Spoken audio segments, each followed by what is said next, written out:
त्या खिडकीत अजूनही या कादंबरीतल्या आजच्या भागात बघणार आपण मुरली काकांची नजर. मुरली काकांनी त्या वाड्यात आयुष्य घालवलं होतं. ते लहान होते तेव्हापासून त्या घरात होते. वाड्यातील प्रत्येक दगड, प्रत्येक खिडकी, प्रत्येक आवाज त्यांना ओळखीचा होता. कोण कधी हसतं, कोण कधी शांत राहतं, कुणाच्या मनात काय चाललंय हे त्यांना शब्दांशिवाय समजायचं. वाड्याने अनेक ऋतू पाहिले होते. सण आले, यात्रा झाल्या, लग्न झाली, माणसं आली आणि गेली. पण मुरली काका मात्र तिथेच राहिले, त्या घराचे साक्षीदार बनून. त्या सकाळीही ते अंगण झाडत होते.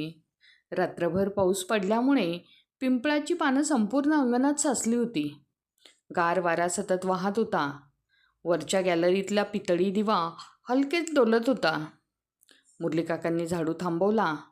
त्यांची नजर वर गेली. वैदेही खिडकीजवळ उभी होती. पण आज तिची नजर अंगणात नव्हती. ती दूर डोंगर पायथ्याच्या वसाहतीकडे पाहत होती. आणि तिच्या चेहऱ्यावर एक वेगळंच हसू होतं.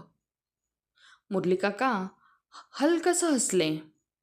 छोटी बाई, मोठ्या झाल्यात वाटतं, ते स्वतःशीच पुटपुटले. त्यांनी आयुष्यभर अनेक नजरा पाहिल्या होत्या.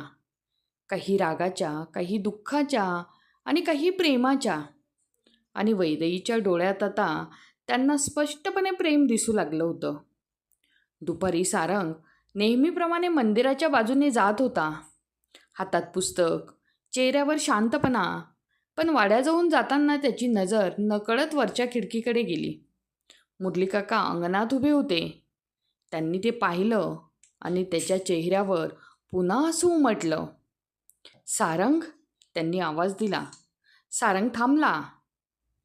ये ना आत थोडा वेळ. नाही, उशीर होईल, सारंग म्हणाला. अरे 2 मिनिट बसलात तर वाडा कोसळणार नाही. सारंग हलकसं हसला आणि आत आला. वाड्यात प्रवेश करताच त्याला नेहमीसारखी ऊब जाणवली. ओल्या लाकडाचा वास, देवघरातील उदबत्ती, स्वयंपाकघरातून येणारा चहाचा सुगंध, हे सगळं त्याला विचित्रपणे वाटायचं. मुरली काकांनी त्याला ओसरीवर बसवलं आणि विचारलं, अभ्यास कसा चाललाय? तो म्हणाला, ठीक. मोठं होणार ना तू? सारंग हसला आणि म्हणाला, प्रयत्न करतोय. मुरली काका काही क्षण त्याच्याकडे पाहत राहिले. त्यांच्या नजरेत माया होती. मोठं होण्यासाठी फक्त पैसा लागत नाही रे, ते शांतपणे म्हणाले.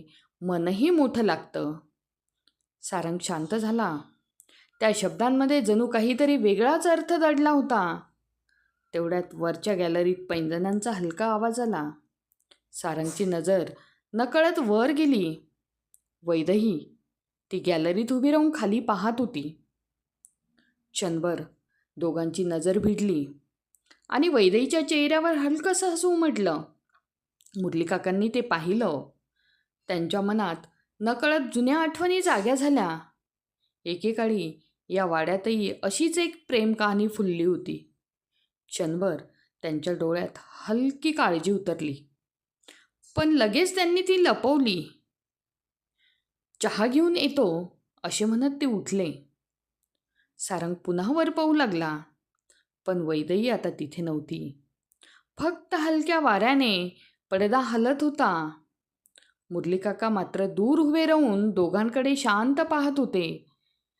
त्यांना जाणवत होतं, या वाड्यात पुन्हा एकदा कुणाच्या तरी मनात प्रेम शांतपणे फुलत होतं. हा होता आपला आजचा भाग. आणि उद्याच्या भागामध्ये बघणार आपण खिडकीमागचं हसू. ते ऐकण्यासाठी आपल्या चॅनलला लाईक आणि सबस्क्राईब करा.